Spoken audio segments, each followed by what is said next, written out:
আমরা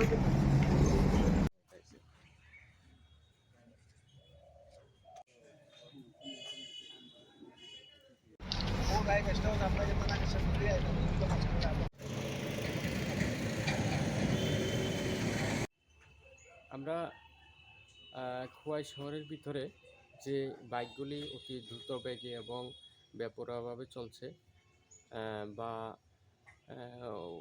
ডকুমেন্টস ছাড়া চলছে, সেই বাইকগুলিকে আমরা ধরছি এবং আইন অনুযায়ী ফাইন বা ডিটিওর কাছে রিপোর্ট যেগুলি করার আমরা করছি, যাতে খোয়াই শহরের ভিতরে অতি দ্রুত বেগে যাতে বাইক চালানো না হয়।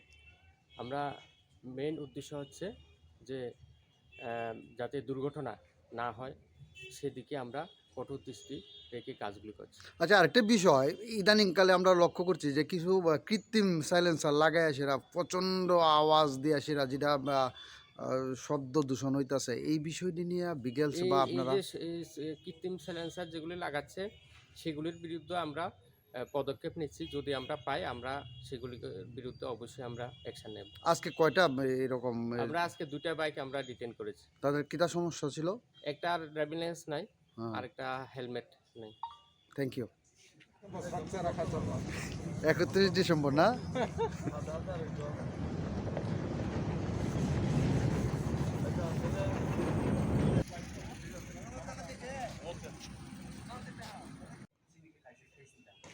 ভালো।